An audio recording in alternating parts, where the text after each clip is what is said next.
Welcome to the MUFG Global Markets Podcast. I'm John Cook, and I'm joined by George Goncalves, MUFG's Head of U.S. Macro Strategy.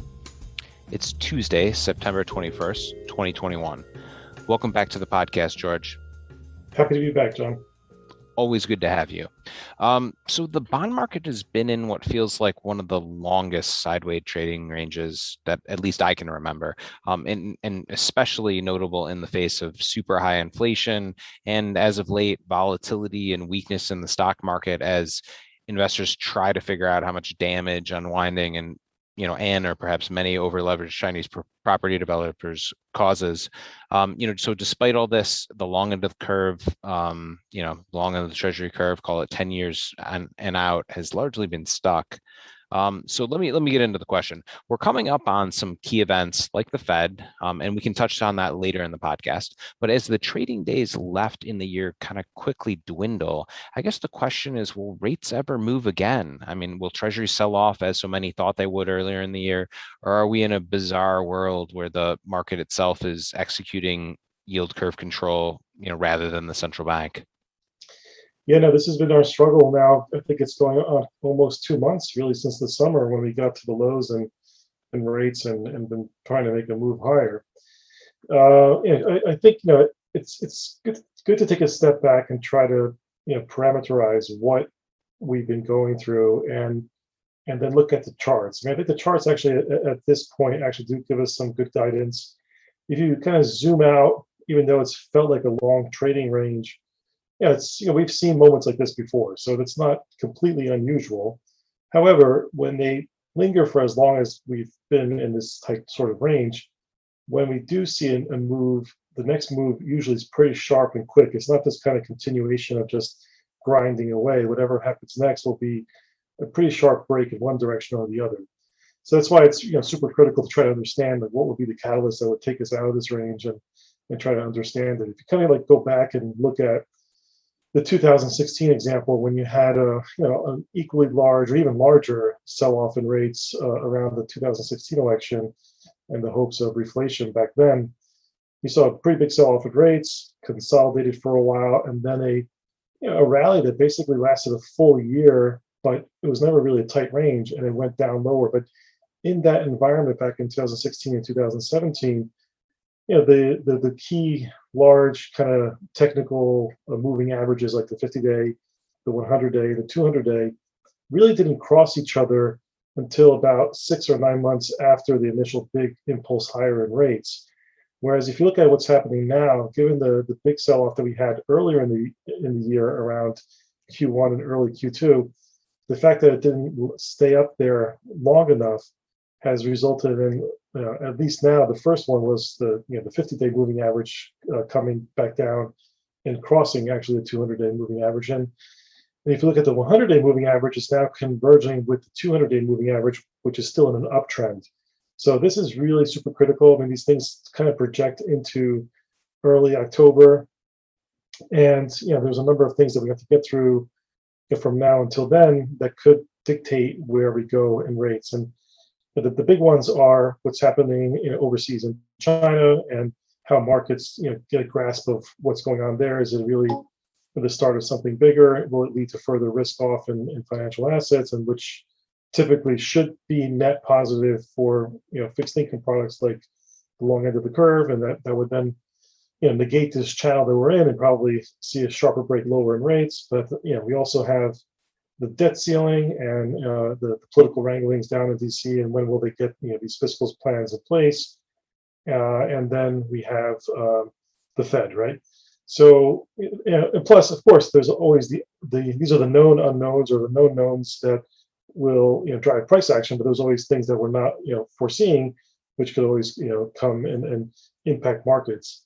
While we're kind of going through that, we're also still in a period where it's not clear that the data is going to turn for the better, considering that there's still some unevenness that's being impacted because of the Delta variant and just disruptions in the supply chain. So there's still not enough kind of clear momentum to turn around the deceleration that we've had on the economic side. So we're not going to get a macro call. If anything's going to change this direction, it's going to be some sort of exogenous event or new information out of Washington. And I think that's what makes it so tricky, and it's what's led to, not, I wouldn't say complacency. I think there's more complacency in like risk assets and in credit in the pure rates macro markets and in FX as well. I think there's this indecision and really just confusion amongst macro investors because there's no real clear direction here, and there's a lot of big key events ahead. Yeah, I mean that you almost call that an understatement between the the Fed, the debt ceiling, through the BOJ in there, maybe a slowdown in spending, et cetera, et cetera. So we're recording this podcast on Tuesday, September 21st. That is, as our listeners know, one day ahead of the September FOMC meeting. You just put out your Fed preview.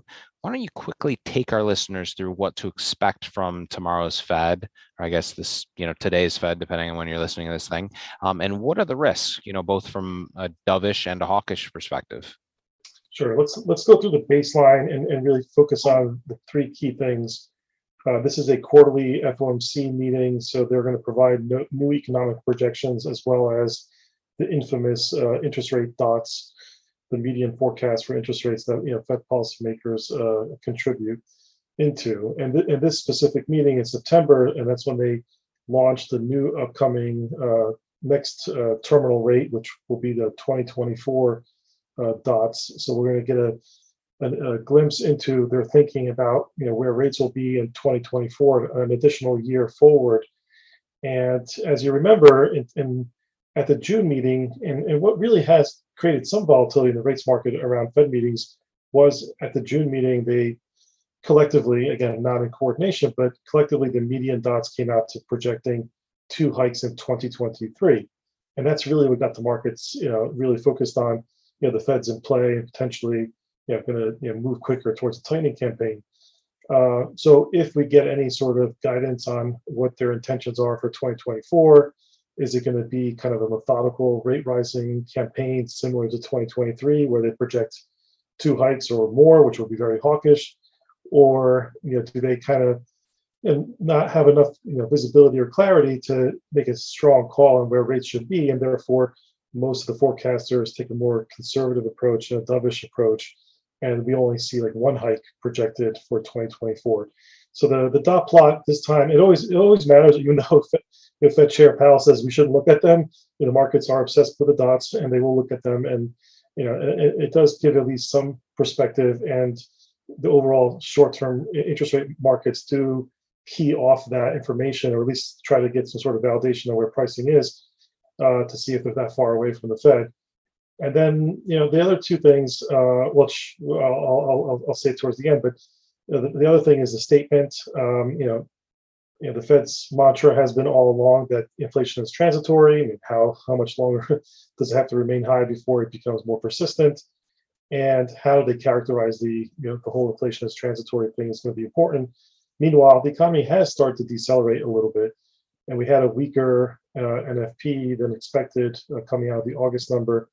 But yet, Fed speakers of late sound as if they've achieved substantial further progress, and they're really, itching to go with the tapering. And then all of that will kind of culminate with Chair Powell's press conference, where he'll most likely go through all of these changes and their policy update, as well as probably take questions on China and the debt ceiling, and will that impact Fed thinking. My base case is that we're not going to get the full tapering announcement in September, but as I've said before publicly, every meeting is live. We only have 3 more meetings for the end of the year, and their intention is to start tapering. So there is a risk that September could be when they give enough information that even if it's not the full details, the market will react as if, wow, the Fed is really tapering, and it's going to start in the coming weeks.